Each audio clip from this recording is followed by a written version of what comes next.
Hey, everybody. Welcome back to this episode of Steeltoes to Stilettos.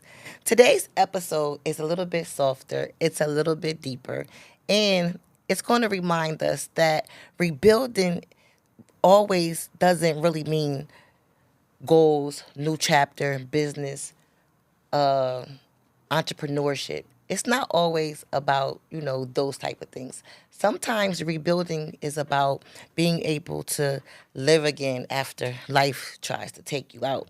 You feel me? We feel you. So some of you might remember back in October, I had the Pink Resilience Breast Cancer Awareness episode, and I had some really courageous young ladies on the couch with me that night. So tonight, I have brought back one of those ladies so she can give us her story on how she rebuilt her life. So I would like to welcome back to the couch Miss Adrian.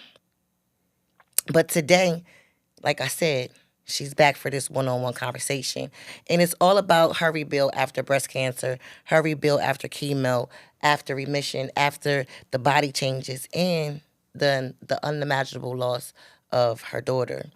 But Adrian doesn't represent not only survival, she represents restoration.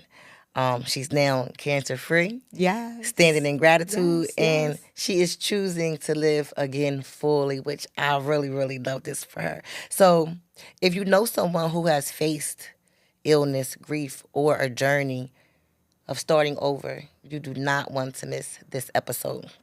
So, my Hey. girl, welcome back to the couch. Thank you. Thank Welcome you for back to having the me back. couch. Yes, so just a little brief introduction. We already mentioned that Adrian is a breast cancer survivor. She is a mother, and she is a living testimony of resilience. And that's what we are representing this month. It's the month of March, and we are representing resilience and strength in women, right? And we are also diving in on the emotional toll of cancer, along with, like I said, the devastating loss of her daughter. And she's going to share her journey of healing and what it means to live again. Amen. So let's get right into it. Like I said, Adrian, welcome back. Thank you. How have you been since the last time you were here on the couch? I know, right? I'm blessed. I mean, it was a few months ago, and so much has happened. Like when I say so much has happened, it was kind of like a quick journey. The last time I was here, I hadn't started chemo yet. So I still had hair. I still, was moving around like nothing was wrong. And then chemo tested my gangster a little bit. Yeah, tried to test my gangster.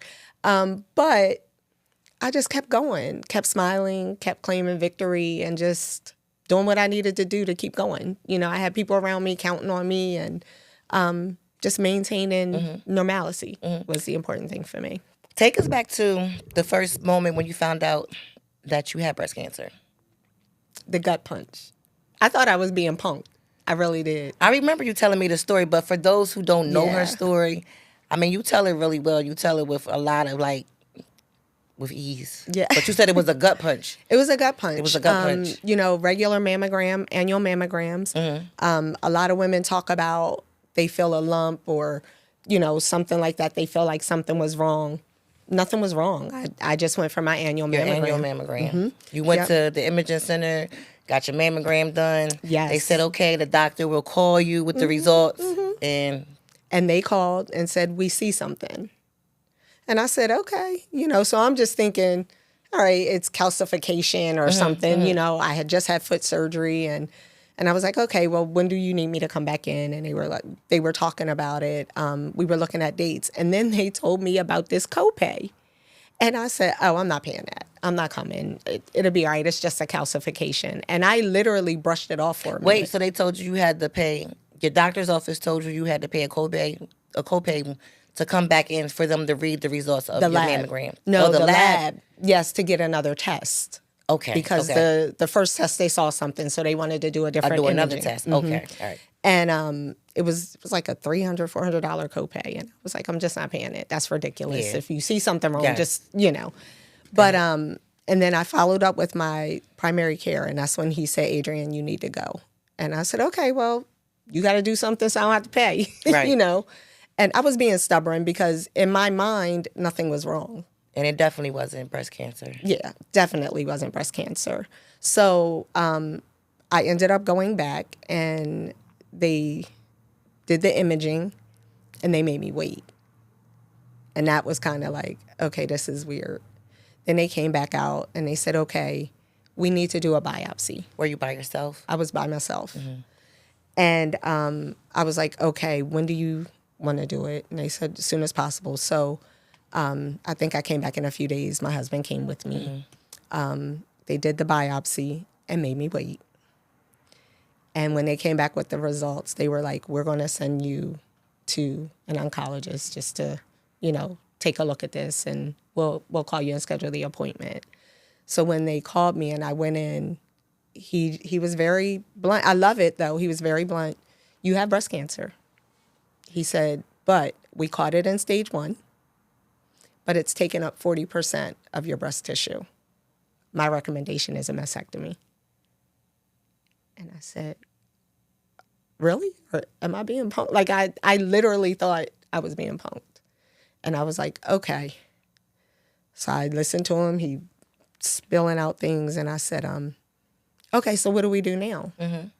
Like, and he's telling me different things. And I'm like, okay, what is your recommendation? And he's going over it again. And I said, okay. He said, you can get a second opinion. I was like, I don't need one. Like, if this is where we are, I'm not going to search for somebody to tell me what I want to hear. If this is where we are. Right. They'll tell you the same thing over again. Yeah, let's just fix it. We're not going to prolong it. Let's do what we got to do and get it done.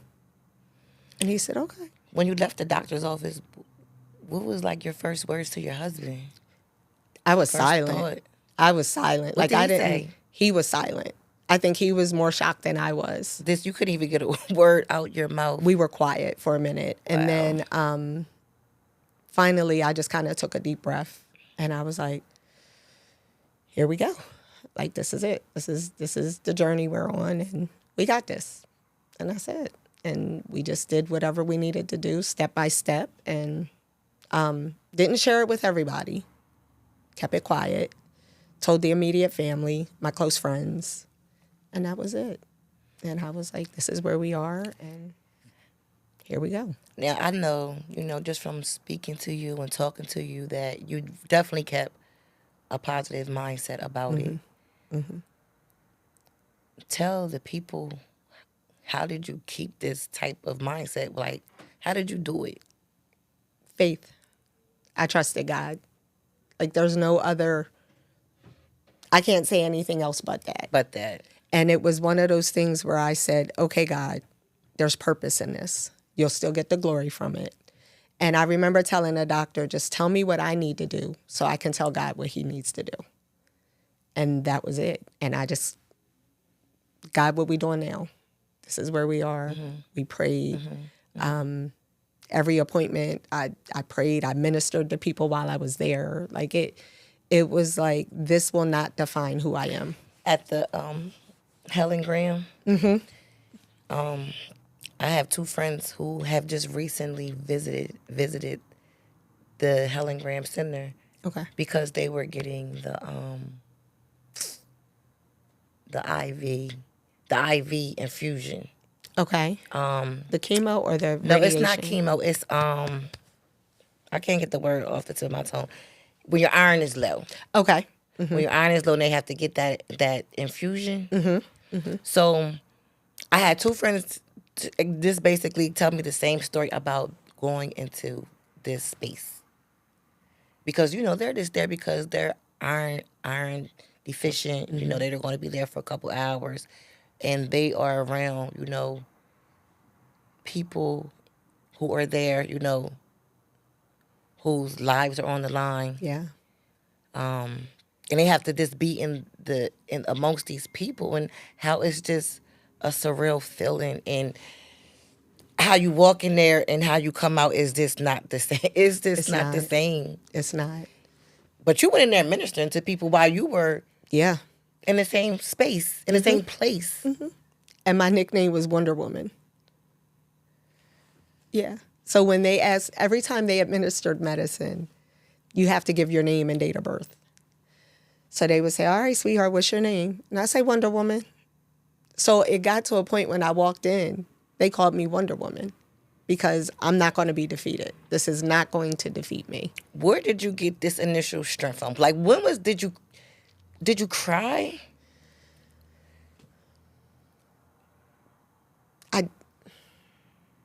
I may have teared up. What? A little bit.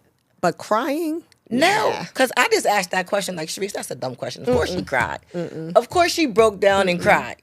No, because But you I just felt like I can't change where we are, right? Like I'm one of those people who it's like, put the problem in front of me and let me fix it. Like, let me overcome it. So for me, this was just another obstacle. It was just another bump in the road. Let me ask you something. You know how God prepares us for things? Do you think something happened prior to you finding out that you were diagnosed with breast cancer that got you prepared to hear that you were diagnosed with breast cancer?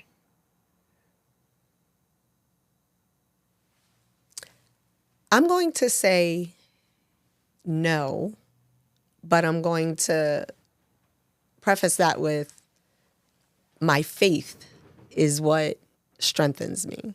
So it's like, I don't think there was one particular thing that happened or that God did to prepare me for it.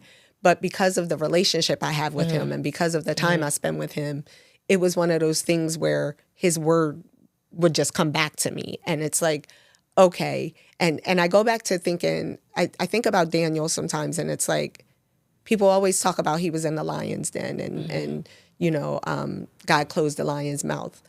But no one recognizes that in that lion's den, it was dark. It was funky, dead bones, because the lions had already devoured some other people. So he's not going to take me out of the mess. He's just going to protect me while I'm in it. So that's kind of, for me, standing on faith and trusting that God's going to bring me through it. And that's just how I got through it. And that's how you handle everything in life. I try to. Control what we can control, and if we can't control it, then, you know, it is what it is. We can't dwell on things that we cannot control. We cannot, you know, consume ourselves and stress ourselves out with things that we cannot control. It's all about problem solving. You know what I mean? Like, we're going to keep talking about it. Like, how do we fix it? Where's the answer at? I'm like that too. When people call me, you can't call me with a pity party. Right. You cannot call me with a pity party. I mean, we can sit and, for a second. For a second. You know what I mean? For a second. But then after I hear you out and I you know, empathize with you and understand where you're coming from, then it's like, what are we going to do next? What are we going to do about it? Yeah. You know what Pop I mean? the How we balloons, gonna clean up the problem solve? confetti. Yeah, Let's go. Exactly. So what was the hardest part, you know, physically about going through this whole process? You went through chemo, you had the reconstruction, and then I know there was like a physical and then emotional. The toughest part for me was chemo. I was about halfway through. And, you know, I took the first one like a champ. And I'm like, okay, I got this. I can do this. And I'm very routine. Like, I like routine. And, you know, let me see what happens this first time. And now I know what to expect and all of that. But with each treatment, it was different. Really? And it was kind of like the side effects begin to compound on each other. So it was like, okay, that first time I was nauseous a little bit. That first week I had to do XYZ. But then that second week, it was that plus more. So after my second treatment, I started feeling it physically. And it got to a point where I couldn't stand. I had trouble walking. I had to be on a walker. I could take maybe 4 or 5 steps and I had to sit down. I couldn't go up the steps. My friends would help carry me up the steps. That was the most frustrating thing for me. I can deal with the pain, but I can't pick up my grandbaby. I can't wash a dish. I can't fix my own food. Everybody had to help you do something. Everybody had to help me. And I felt there were moments where I was very frustrated. I never said, why me? Like, I never went there. I would just say, this is dumb. Like I said, I was going to make a shirt that said, "This is dumb," because to me it was just dumb. Just dumb. This is stupid. Yeah, like pointless. Like, what is going on? And I worked until my doctor said to me, "I have to take you out because we have to preserve Yeah, you lost your independence, and having to depend on someone else is not cool. Yeah, It is not a good feeling at all. At all. At all. I couldn't do my outreach, so it was months where I couldn't go out into the community and do what I do. I couldn't go from the living room to the powder room to use the bathroom without stopping to catch my breath. And like everything was an ordeal. Everything was work. And how long was this? How long did this? That went on for 2 months. 2 months? Mm-hmm. Yep, about 2 months. So did you have to have like someone there with you every day for your yes. basic activities, daily needs and stuff like that? And I'm a little stubborn, so I would tell people I don't need anything. I'm okay. And then I'm taking my time trying to go to the kitchen sink just to wash my hands or something. Right, it was just, let me try to make a sandwich. So something that would take me 2 minutes took me 10 minutes. This is dumb. Yeah, it's dumb. That was dumb. It was dumb. You didn't call nobody over to help you, and you struggling. I was dumb. Dumb. But in the nicest way, right? It was dumb. It was. But and I get it though. I get it. Because I'm independent. Yes, I get it. Yeah. I get it. And that is when you feel like you're losing your independence, you feel like you're losing yourself. Yeah. Trying to put pajamas on. I needed help. I had a shower chair because I couldn't stand in the shower. Like it got real. Yeah. It got real. Really tested your gangster all the way. All the way. All the way. Yeah. All the way. I told Chemo, meet me in the alley, but he didn't come. I told him. Yeah, stop sneaking up on me. Meet me in the alley. So, do you feel like cancer, going through this, did it affect your confidence or anything? Not at all. Or how you looked at yourself? Not at all. You see yourself stronger now, right? Absolutely. For sure. And I'm kind of cute. Yes. Like when all my hair fell out, I said, "Oh, but I'm cute." Yes. Have you ever wore your hair this short before? No. Like I always, I would get it tapered back in the day, tapered on the side and the back, but I always had a little bit up here, but when my hair came out, because remember, I was standing firm. I'm not claiming that. Now, if it happens, okay, but I'm not going to walk around and say, "Oh, my hair is going to fall out." So I didn't claim it. But when it really started coming out, I just had it cut down, and then it all fell out. Now, here's the funny thing. Now, I'm going to tell you something funny. Woman to woman, right? I said, because everything was dumb. I said, "This is dumb. The hair on my head falling out. Help me out, so I ain't got to shave." Fall out there. In the wrong places. In the Come wrong on, places. help us like, sister out. You right. know. So I finally did. But I was just like, this is dumb. The hair on my head's falling out. My eyebrows fell out. Eyelashes. Walking around looking like Whoopi Goldberg. But it was all good. It was all good. I was still kind of cute. It was all good. It was all good. So, we're in 2026 now. When did you first find out that you had breast cancer? Was it in 2025? It was 2025. I want to say it was April. April 2025. I think it was April. And it's funny because people ask me these questions and they look at me strange when I can't give them exact dates. But for me, it doesn't define me. So I'll remember my birthday, but I don't want to remember the exact day I got diagnosed. Yeah. You know what I mean? So that's yeah, just me. Yeah. It's not going to define who I am. But I believe it was April, if I'm not mistaken. April. Okay. And I asked because I just want to get an idea of how long this journey has been for you. Yeah. And thank God. Thank God that you caught it stage 1 early. Yes. That's why it's so important to get those mammograms. Yes. So important. Yes. So important. And I talk to people all the time. I did a community event where I spoke to breast cancer awareness and just the importance and I'll say it here. I'll go with anybody. If you're afraid to go, if you don't have anybody to go with you, find me. I'll go with you. I'll take off work. I'll go with you, whatever. But it's just so important because had I not gotten it done, because I was right at the end of stage 1, if you will, a little bigger, a little longer, I'd have been in stage 2 and the conversation would have been different. So get the mammogram. So, the difference and the different stages when you go into stage 2, does that mean that the cancer has taken up more? Because I know you said that at your stage, the cancer had took up, 40% of the breast cancer tissue? So is that how the different stages are determined, by how much tissue is taken up by breast cancer? Is that how it goes? No. The stages are, my understanding, don't quote me on this, but my understanding is the different stages is the severity of the cancer, like how aggressive it is, the type of cancer, like all of that plays into that stage, if you will. The further the stage, the harder it is to cure, to get rid of. So when you hear people talk about, oh, it's stage 4, it's a little more severe. So the treatment is more aggressive. And, and I had an aggressive treatment with stage 1. Really? Mm-hmm. And I know we don't have we don't have anyone else here with us, or no expert or no one else. Right. But I just want to know, how can you get to stage 4 and not know? Besides not getting a mammogram, besides not keeping up with mammograms, but can you just automatically just go from no stage to stage 4 or to stage 3?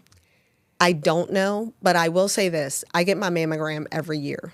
The previous year, I was fine. The very next year, 12 months later, it had taken up 40% of my breast tissue. Does it run in your family? No. Were they able to tell you how it happened or why? No. They don't know. Y'all get y'all mammograms. Please get your mammograms. I think mine is coming up this spring. Yeah. I get mine every spring. Yeah. Every spring since I turned 40. Yeah. Every spring. Y'all get y'all's mammograms. You have to, because and the thing is, in 12 months, something happened in my body. We don't know why. We don't know how. Shit. Something happened. Yeah. 40% of my breast tissue. And you didn't feel nothing. No lump. No lumps, no soreness, no achiness. Nothing. No nothing. Nope. I was excited because they had started growing as I was getting older. It was getting a little, Oh. Yeah, I thought I was grown. Wow. But yeah, so it's one of those things. And they say, one thing my oncologist said, he said breast cancer is so tricky. It lays dormant, it hides, it's just one of those weird ones, right.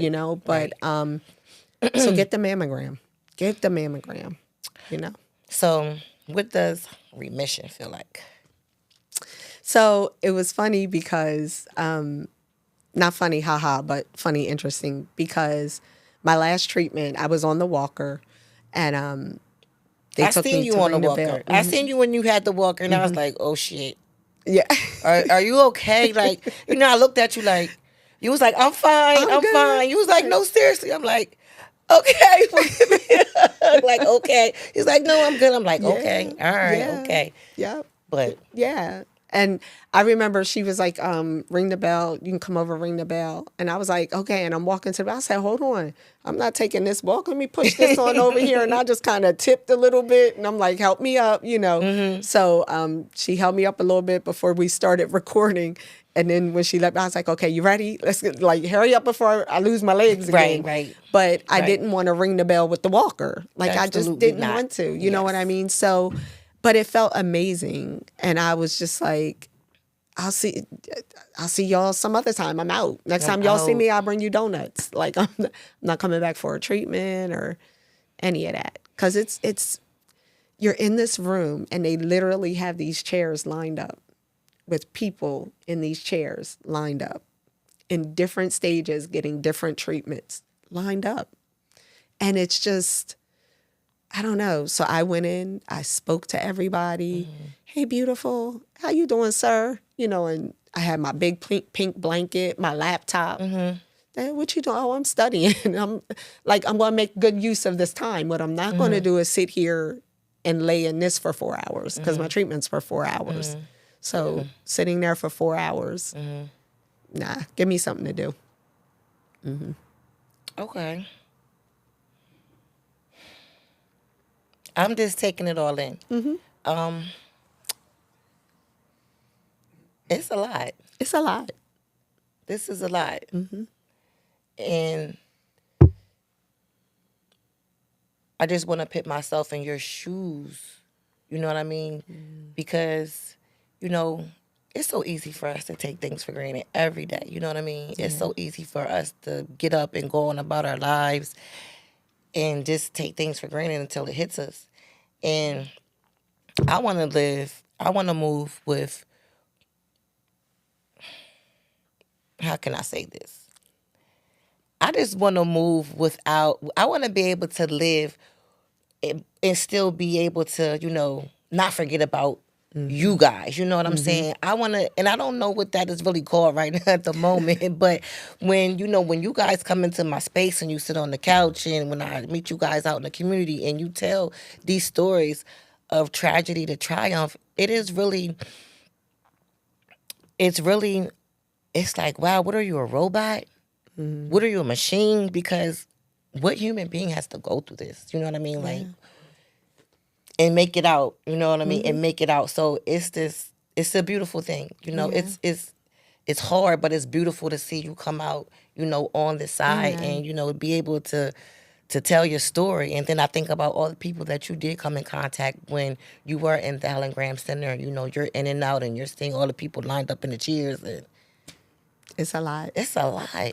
And the unfortunate part is I'm one of the blessed ones. Yes. Because everyone doesn't. Exactly. Yeah. And I think that's what's really weighing on me at this moment. You know what I mean? Yeah. Because what about those who did not? You know what I mean? What about my mother-in-law, who passed away at 51? You know what I mean? I seen her, go through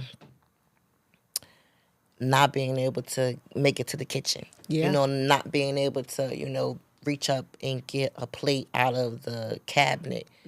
My mother-in-law, it eventually spread, and I believe she went into remission more than once. It just kept coming back. But she eventually lost her eyesight. Yeah. Once it started to spread, she eventually lost her eyesight, and I was there to, see all of these different changes, you know what I mean, from one thing to the next, to the next, to the next. So it's definitely a blessing for you to come out. It is. Unscathed, looking great. Amen. Yes. And I still have some side effects, but I try not to harp on them. So I still shake sometimes. So my son just had a baby.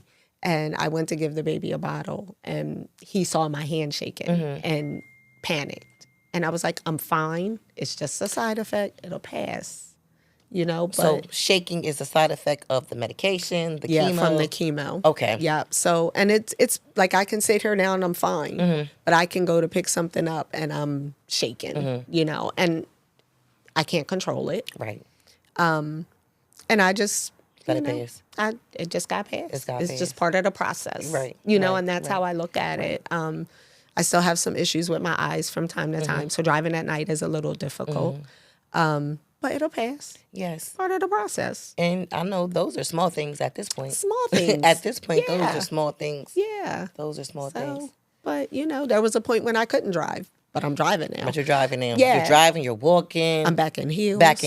Like, this is period. Listen. Period. Yeah, we do what we do. Okay, so let's talk about the reconstruction and the body changes. Okay.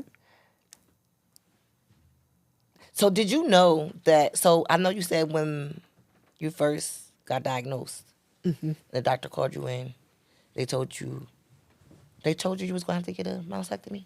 Yes. That was the recommendation. So you knew from the beginning. When you asked them, well, what am I going to have to do? So you knew from the beginning that you were going to have to do that. Yes. It was this when Yes. it was going to happen. Yes. And it was it and here I am again. When the doctor told me, I said, okay. And he's gone through all the details and he talks about the nipple and he's like, I don't think we can save that either. And I said, okay. He said, are you okay with that? And I chuckled.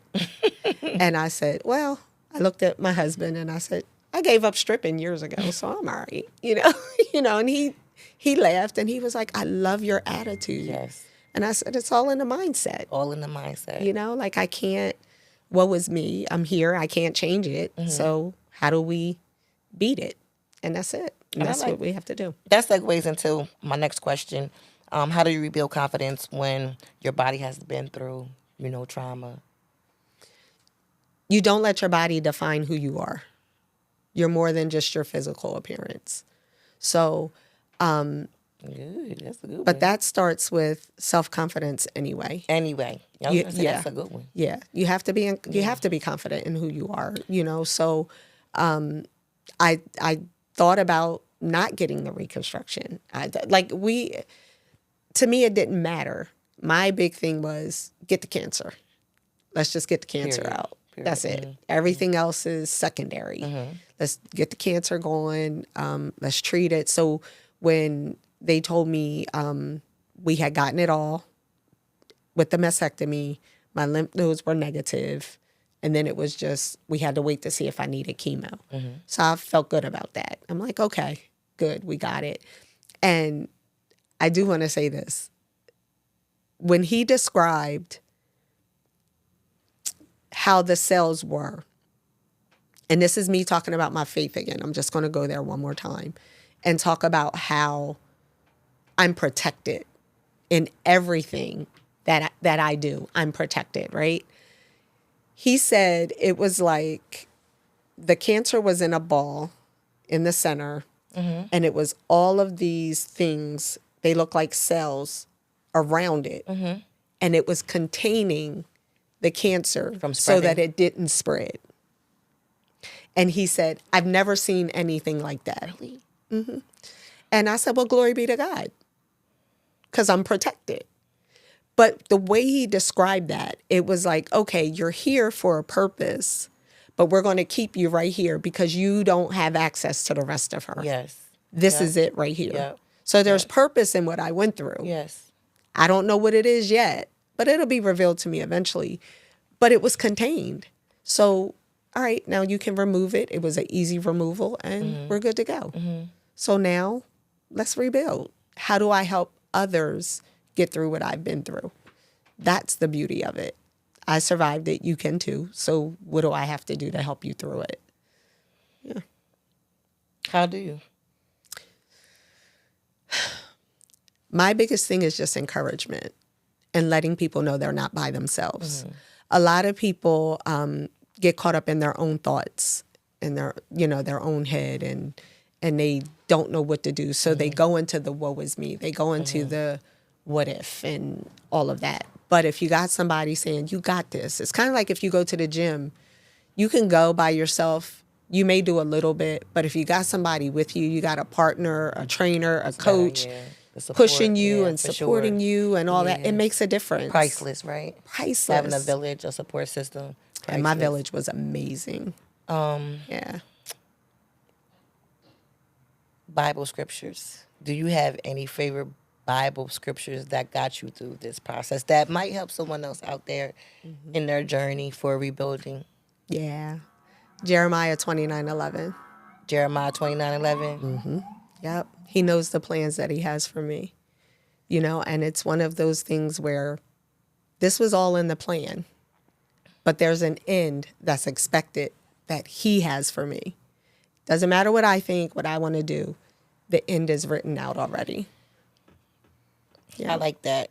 And it takes me back to what you said a couple minutes ago about having the right mindset. Mm-hmm. If you have the right mindset in any situation, no matter how hard it is, it can definitely, get you through it, having the right mindset. Absolutely. You are receptive. You learn how to turn negatives into positive. Mm-hmm. You learn how to get the good out the bad. You learn how to see not even you learn, you believe Yes. that. You believe that in your dark days that it's a purpose that you're going through this and the light will shine. But you have to have the right mindset to be receptive of that type of thinking, of that narrative, because we can control the narrative for our lives. Yeah. That's what I have learned in my rebuilding process. Now, I didn't go through cancer. Heck no, I didn't go through cancer. Heck no. And I'm sitting here looking at you like, Jesus. But the same discipline, the same strategies, the same tools that she applied to her healing, to her restoration, to her journey is the same tools that we can apply to our everyday life. We just have to understand that we have the power, we have the mind capacity to create the narrative that we want for our lives. Yep. That's it. We really, really do have the power. When they say your brain is powerful, it is no freaking lie. Like, it's no lie. Like, we really have the power to control what is going to happen or how our life needs to unfold. You know what I mean? The things that we want to align in our life. And it all really starts with up here. Yeah. It really all starts with the mindset and just really believing. And how do we believe? How do we get to that point in life where we just believe that we can do it? God. That's my go-to.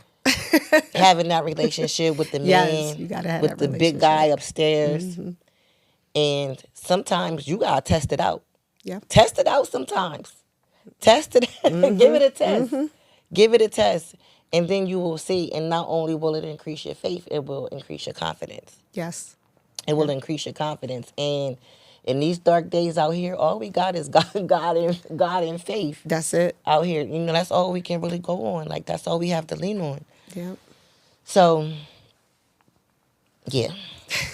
Yeah. So, the grief and the loss of your daughter, because the viewers probably don't, a lot of viewers probably don't know that. We didn't touch on that the last time. No. Well, but the episode wasn't about that. But Right. on top of you having to go through this, you know, being diagnosed with breast cancer, going through chemo and remission, you also lost a child. Yes. Yes. So, lost my baby in 2022. And I remember that phone call. I remember getting that phone call. It was one of the worst phone calls I've ever received. And I remember the phone ringing. I'm trying to get ready for work. I had warmed my car up, came back in to get something. My phone is ringing. And I get the news. And I remember falling to my knees and just screaming, like, no. It was the worst phone call. And it was my daughter's sister who had called. And she was crying. And I'm like, are you okay? And she's like, Adrian. And I'm like, so I start walking up the steps. And when she told me, I dropped. And I remember screaming. But then the next thing I remember saying is, but God, I trust you. And I stood up and I said, I trust you. I fell back down. It was rough. And by then my husband is up and he's like, what is going on? And I remember saying, I can't breathe. So once I was able to tell him what was going on, I think he was stuck for a minute. And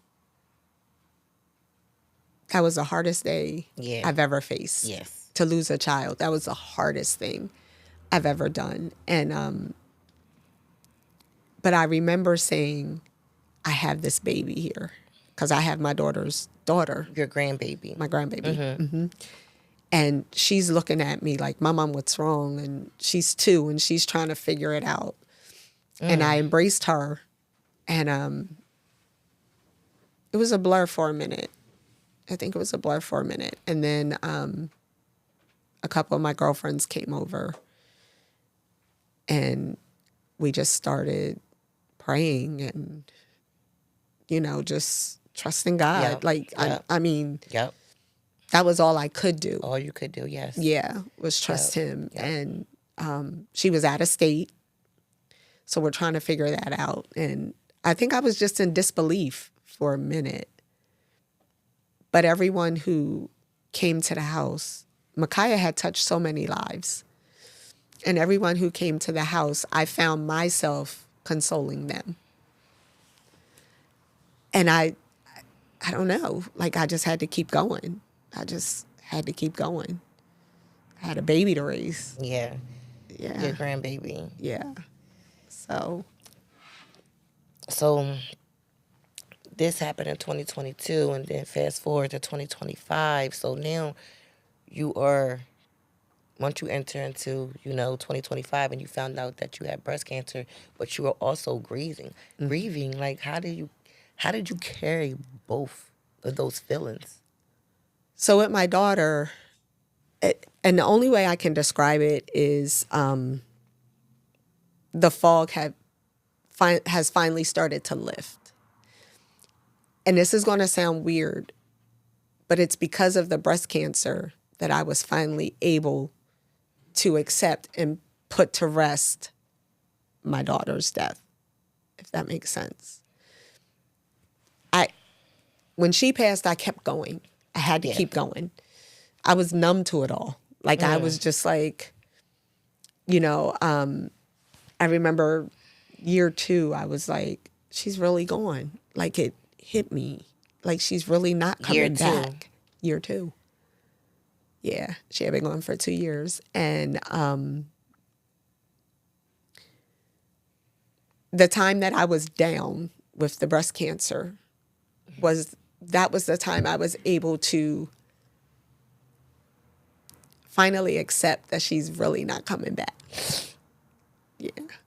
So I know it's a lot, but I felt like the fog was finally starting to lift. I could finally look at her blanket with her picture on it and all that. Like the bag from the funeral home is still intact. I still haven't emptied that. You know what I mean? Yeah. So it's like, you got to a point where you can start to accept it and start to kind of approach, kind of go back and maybe go inside her room and look at her clothes. And well, we did get rid of all of that stuff because I couldn't look at that. And my grandbaby's in her room, which is amazing, but that's a whole nother story. But it was one of those things where I think a part of me treated it like she's just away for a little while. We'll see her in a few months type thing, Right. Because that was normal. Like we may not see her for a few months and it was okay. You know what I mean? Yeah. So, but I finally, and I realized I had been bagging her away. So stuff that was hers that I had around the house, I would just put in bags and put behind a couch or in a closet. So I had started pulling out bags and the ability to go through those bags started to come while I was down with the cancer. So it's kind of weird. It gave me, it was almost God saying, sit down, process it, and deal with it. Yeah. Because you had no choice but to sit down no and deal with choice. it. Because you, Yep. and we all know that's normal, normal grieving side effect to just try to run from it and run from it and run away from it. And God said, no, sit your butt down. Sit down. And I started thawing out. And I started seeing things. And I started realizing, like, okay, I haven't been processing this. And I haven't been processing that. And now's the time to do it. So I shed a few tears. But they weren't grief tears. They were tears of cleansing, if you will. Yeah. And just being able to release some things. Yeah. Yeah. So it's been a lot. And I'm going to say this. In everything that I go through, I always try to help people, right? Yeah. So my daughter struggled with addiction. And so a year and a half after she passed, I think, I had started working with a group of women Yeah, tell us who about were addicted to drugs, but had kids, and now they were in a program to get clean and get their kids back, right? So I would go up to this organization, and every week I would have like a session with them, like a Bible chat. And I would pull different things out of the Bible. We would discuss it, and I would talk to them about forgiveness and things of that nature. So I'm sitting there, and I'm talking about forgiveness in this one session. And I said, have you ever been in a situation where you felt like you can't forgive the person who had done something to you? And this one young lady said, yeah, I have, and I can't forgive them. And I was like, well, tell me about it. And she began to describe a situation that involved my daughter. And she didn't know this, of course. She didn't know? She didn't know. She didn't know it was your daughter? And so I'm listening to it, and I'm like, this story sounds familiar, and I'm listening. And she's really angry, and I'm letting her get it all out. And she says, because it was some physical stuff that had happened to her at the hands of these young ladies. And she said, but I heard that one of the girls died, and I'm glad she's dead. And I sat there with tears in my eyes because she was talking about my daughter. And I froze for a minute, and I was like, okay, God, what do you want me to do with this? Because the mom in me wanted to react. Right. But I was there for a different reason. So I looked at her, and I'm crying, and I said, I am so sorry. I am so sorry you experienced that. And I said, can I embrace you? And I gave her a hug. And I said, baby, you got to forgive them. You have to. It's not for them, it's for you. Yeah. And again, she said, but I'm glad she's dead. And I said, okay, your feelings are valid, but you got to forgive her. You have to. Oh, my Jesus. And I cried. I'm trying to get myself together. Now, she doesn't know why I'm crying. So we wrap up, and I was like, I think that's it for today. And, and I go to my car. I am shaking. I can't pull off. I can't. So I call my husband, and I'm crying. Now, by this point, I'm bawling. And I'm like, and she's glad my baby is dead. And what am I supposed to do with that? Right, and, yes. And we prayed. And I was like, okay, God, you got this. There's a reason you had me experience that. So you have to show me what that is. Did he show you? Not yet. Not yet. But a part of me feels like he's just preparing me to be able to help those who are going through the grieving process, because grief is not just about the loss of a loved one. It's the loss of your identity. It's the loss of something that you're attached to. It's you grieve different things. And being able to help even someone who I feel like was wrong to talk about my daughter, but I have to love her anyway. I have to support her anyway, because this is the purpose. I went through different things to be able to help people. But it's hard. That's strong. It's hard. That is strong. Yeah. That's strong. And you never told her. You never told her. Did you see her again? And I embraced her. How you feeling this week? You didn't feel the need to want to tell her? Because what would it accomplish? I don't know. Yeah. That's deep, eh? Yeah. That's deep. Yeah. And I just gave her a hug, loved on her some more. How you doing with that forgiveness?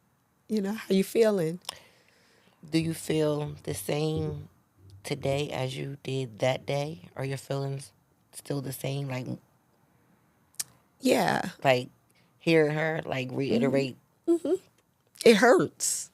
For you experience the loss of a child, and then you have someone tell you they're happy your child is gone. That's a lot. And there's that struggle, because the mom in me wants to, Yeah. wants to respond. Wants to respond back. Yeah. Wants to fight back for for my child. Mm-hmm. You know, and but what does it accomplish? So now I have to help her through her feelings and get her to a place where she can accept what has happened to her and move past it. And help her. Because I'm pretty for sure she's been through some things that will, you know, have her stuck on, you know, this being so heartless. Yeah. And not having, you know, a forgiving spirit. You know what I mean? Mm-hmm. You know what I mean? So I was just wondering if maybe God had revealed to you at some point in time how you took that on the chin. How you took that on the chin. No. Mm-mm. But I know you know that it's a reason. It's a reason. You do know that. Reason. Like, I know you know that. Because you know, because everything you said thus far, you know it's a purpose behind it. There's a purpose. It's a purpose behind it. And whether God has mentioned it to you, He's going to. He's going to eventually. Or he may not. I may be helping someone just by sharing a story and someone else saying, I need to forgive. I have to forgive. Like, maybe. I gotta get, you know, I don't know. It's a lot. Ironic. Mm-hmm. When I say I bawled my eyes out in that car, yeah. So, it was rough. That was hard. Yeah. It was great. Set me back tears again. Like, I'm not gonna cry. yes. And I don't want you to be here crying, you know, but people need to, because we all, you know, feel like we have a story. And we all do have a story until we have somebody else's story. Yeah. And we have people right in our backyard who have went through some extraordinary things. Yeah. You know, that's what Steeltoes to Stilettos is about. That's what this couch is about. For you to come tell, you know, your story, your extraordinary story, to help someone else. Yeah. To help someone else out there, because we all think we been to hell and back. Or still living in hell, you know what I mean? Yeah. Until we hear someone else's story. So my next question is what is your Steeltoes season? But we have been listening to your Steeltoes season this whole episode, you know, from, you know, you receiving the diagnosis of having breast cancer, rewinding even before that to the loss of your child. How many children do you have? Two. A boy and a girl. And you're raising your granddaughter. Yes. You know what I mean? So you have had your boots on. Listen. Boots been on the ground. Stay on the ground. Strapped up, ready to go. Ready for anything. And that's just it. Like, you never know what life is going to hand you, right? So it goes back again to that self-confidence and knowing who you are, you know, believing in yourself and doing what you have to do to survive every day. And that's it. Well, let's talk about the stiletto season. Okay. Let's talk about the stiletto season, because even through all of that, you have still found the will to live. Absolutely. So I'm wrapping up my doctorate degree. So I'm excited about that. So next month, this time, I'll be Dr. Adrian Corn. Period. Right? So I'll have a PhD in theology and a doctorate in Christian education. That is amazing. Yes. That is freaking amazing. Yes. God is so good. Yes, he is. God is so good, because even through the fire, he can still pull you out and you can still see the light. No matter what, right? Yes. Right? Yes. And not smell like smoke. And not smell like smoke. That's the part, okay? Right? Okay. So, but yeah, so I'm excited about that. And that next chapter, I recently launched a new business because that's just what I do, right? Like, why not, right? But so I make T-shirts and totes and phone cases and all kinds of stuff. We need the T-shirt. This is dumb. Listen, I keep saying I'm going to make the T-shirt. I am going to make that T-shirt, so and I'm going to get you one. Yes. This is dumb. This is dumb. Yes. So this is dumb. So it's just me. Even through all of this, I feel like God has put me in a position to be able to do whatever he needs me to do.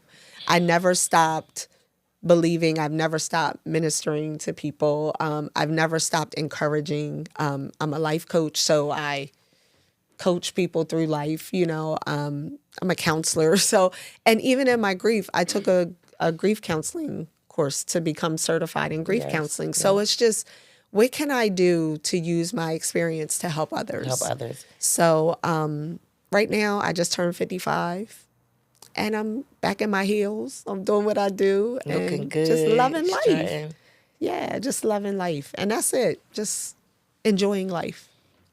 What would you say to someone who is currently in the middle of their chemo treatment? Keep smiling. Don't give up. And see yourself on the other side of it. Keep smiling. Don't give up. And see yourself on the other side of it. Yes. And hold on to that. I had a whole bag that I took with me to chemo, right? It had my fuzzy blanket, because I'm going to be comfortable. I had my laptop to do work if I wanted to. I had a coloring book to be silly. And I had a book to read. So whatever I felt like doing in those moments, one thing I didn't want to do is sit in the midst of where I was. I wasn't going to look around and, oh God, this is where we are. Yeah. No, Yeah. I'm going to create my space, even while I'm here. Again, the lion's den, right? But I'm going to create that space and know that I'm protected. And that's how I got through it. Just stay positive. Stay positive. See yourself on the other side. Stay I was positive. planning things like I said, okay, so if I finish this, and then I can do this surgery on this day, by this date, because by my birthday, I want to do X, Y, Z. Like, I was making plans because I will get through this. You was not letting this situation define you. At all. It's not who I am. It's part of my journey, but it's not who I am. What would you say to someone who is grieving? Give yourself permission to grieve. Grieving is healthy. Just don't stay there. Don't stay there. You can't stay there. Yeah, but give yourself permission.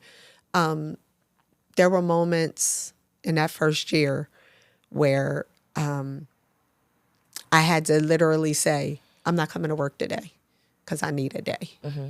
And I would drive down to the beach for the sunrise and talk to my daughter. That's what I needed in that moment. And that's what I did. And that's what you did. So whatever you need in that moment, do it.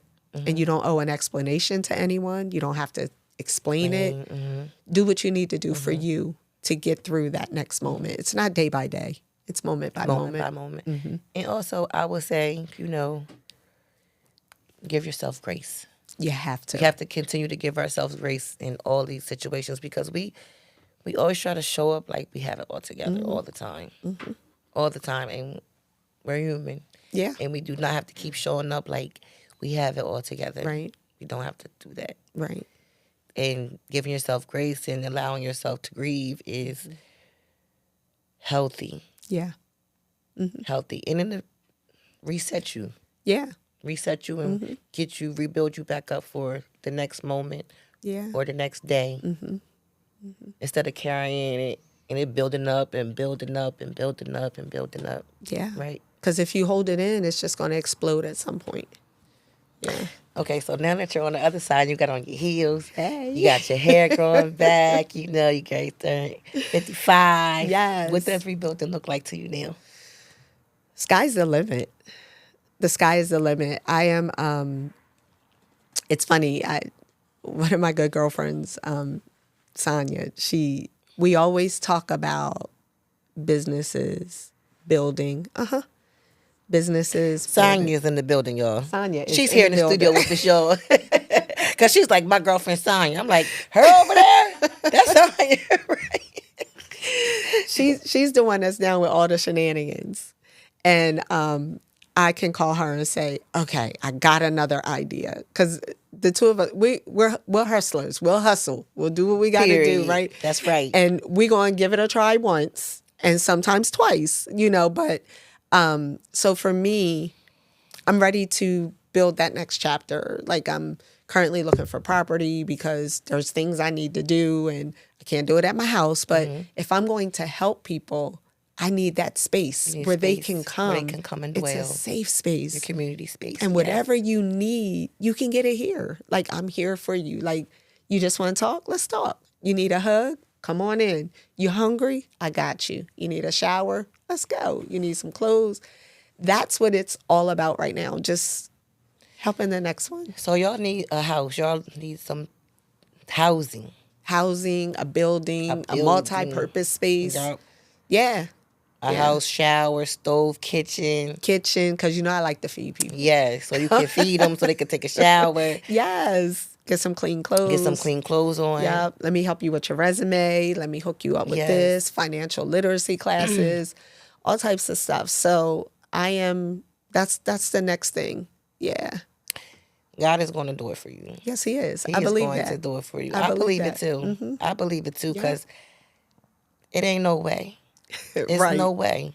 Right. You ain't go through all this crap for nothing. Absolutely. You know, it's a purpose behind. I always believe it's a purpose behind Yes. everything, especially if you believe it. Yes. Yes. And it's going to be so wonderful. Yeah. It's going to be big. So I don't know if you're prepared for this question or not, but it just came to my mind. So if y'all just so happen to find a space, whether it be a house, a multi-purpose, do y'all have a name?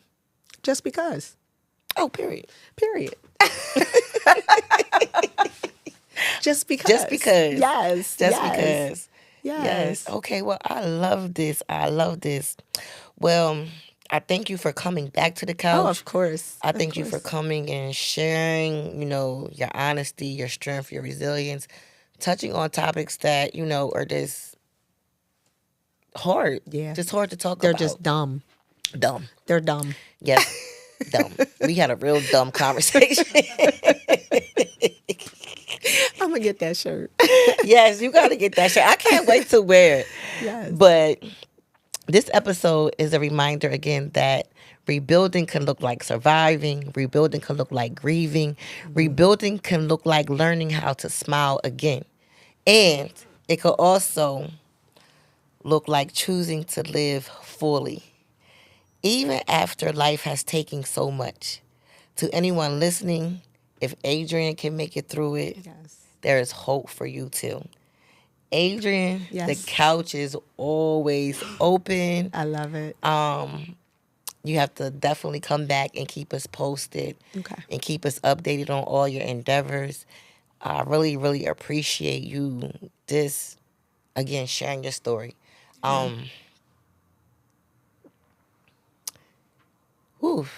It was a lot, but if you were not encouraged by this story, rewatch it again.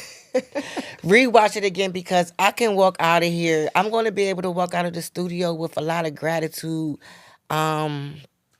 Just feeling this in a whole nother mindset. Just because you came and sat on the couch, you know what I mean? Just giving a whole new meaning to life this period. If I could just sum it up in a nutshell, like I'm still like tearing up because this is, I know somebody, like I can see her and touch her and just know that she went through all this stuff. It's a lot. It's a lot. But it's even more fulfilling just to see you still here and smiling. Like my tears are tears of like, oh my gosh, you went through this, but then it's like, oh my gosh, you're here. Amen. Like you're here. So with that being said, because I think I'm messing up my makeup, we still gotta do some pictures and stuff. We are going to sign out. Thank you, you guys, for tuning in to this episode of Steeltoes to Stilettos. Thank you for joining us on the couch. Stay tuned for the next episode. It's March. It's Women's History Month. And it's all about highlighting the resilience, the strength, and the courage that we have in ourselves. So stay up, stay encouraged, and don't let nobody trick you out your spot. I am Cheris Monique. And see you guys next week.